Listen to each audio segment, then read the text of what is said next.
morning, my YouTube viewers. It's Crystal here.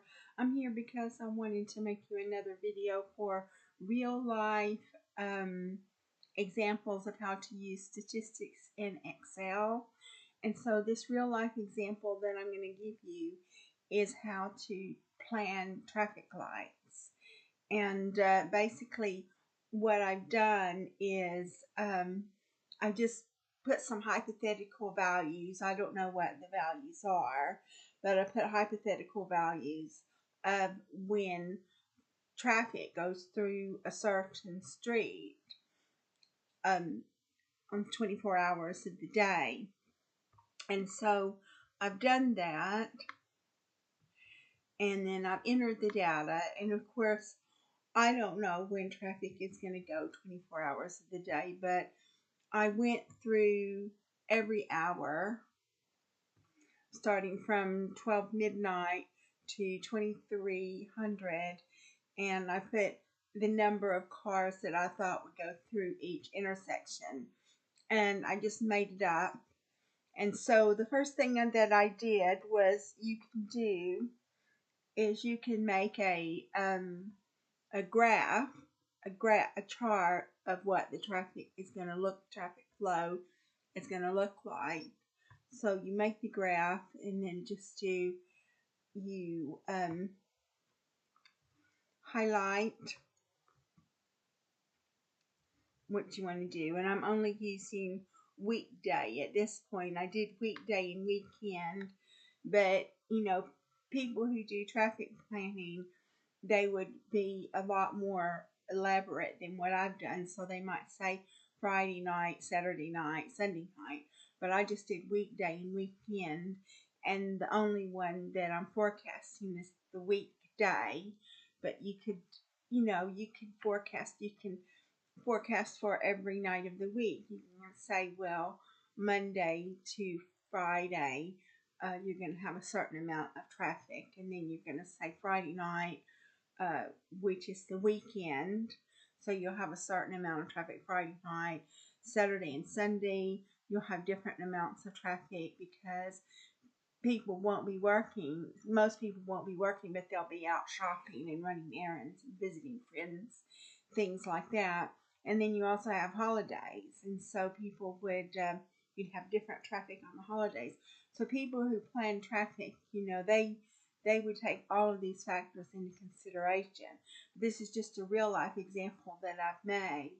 So we go into insert, and it says recommended charts, and you can see that this is a line chart. So you go to all charts, and you can say there's your line chart. You also have a scatter chart, but we'll just say line chart. And I've already done the line chart, so I'm not going to do it again, but you would click OK, and then the chart would come up on the screen, and you could have a visual representation of how much traffic went through an intersection or a road during the day. Another thing that you can do if you're doing time series forecasting, if you want to do like moving average or exponential smoothing, well, you would do that on the data analysis toolpak, which not everybody would have the data analysis toolpak, because I know where I work, I don't have the data analysis toolpak. And I think that on like OneDrive, when you get Excel Online, I don't think you're going to get the data analysis toolpak either. But if you have the data analysis toolpak, then you go into data, and then you can go into data analysis, and you've got moving average. And so what you can do is you can set the series of numbers up for moving average. And then in addition to the moving average, you could do exponential smoothing as well. And moving average and exponential smoothing are ways that you can alter the values by smoothing them out. So you've got moving average, and weighted exponential smoothing. And then what you would do is you would click OK, and then it would ask you a bunch of questions, like you put your input range, which would be B3 to 24 plus that, let's say B26. And then I don't know about any damping factor. If you had labels, then you could put labels in there. And then the output option, well, I would want to have the output option on the same page. So with weighted exponential smoothing, it would be Q2 is where, or Q3 is where it would go. And then you would click OK, and then you would get that. It says chart output as well. So, so that's interesting. It would make a chart too. So those are some things that you can do if you've got the data analysis toolpak. Another thing that you can do is you can forecast it. So we've got our forecasting, which is what we've done. So you come over here and let's see where forecasting is.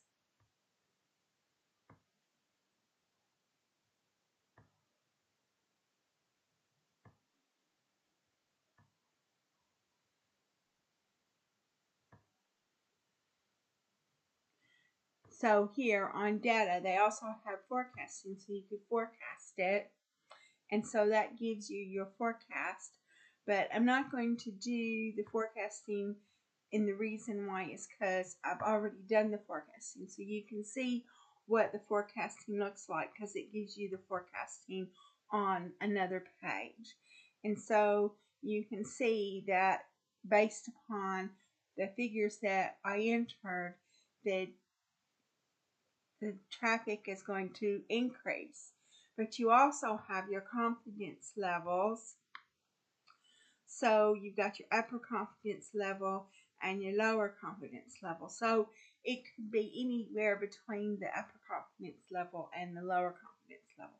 So that's something you can do if you want to plan traffic. You can do that. You can say, well, and it doesn't necessarily have to be cars, it could be bicycles, you know, and you can decide if you want a traffic light, or you can decide if you want to build a road, or if you want to improve the road. There's lots of things that you can do. And of course what I did was very rudimental, and I made up the values. So I don't know how much traffic is going to be going on at a particular intersection. I made it up. But if you work in traffic planning, then you're going to have that information. You're going to find out how many cars are going to be going through a certain intersection or a certain road in a day. The thing about moving average that I wanted to talk about was the average is B3 to B4. Moving average is B3 to B4, B4 to B5, B5 to B6, and it'll keep going until you get to B9 to B10, and that changes. It changes from 100 to 200, so it's going to be 150. And weighted exponential smoothing is you have a formula for weighted exponential smoothing as well. So you're going to have B3, and then it's going to say equals 0.5 times B4 plus 0.5 times Q3. So again, you know, there's your weighted exponential smoothing. Those are things that you can do for time series forecasting. So that's about it. This is a real life example of what you can use statistics and Excels for. So I'm going to go ahead and close this video because I've talked about everything that I want to talk about in this video. If you like my video, please like and subscribe. And thank you so much for watching my video. And I look forward to making another video of real life examples for you in the near future.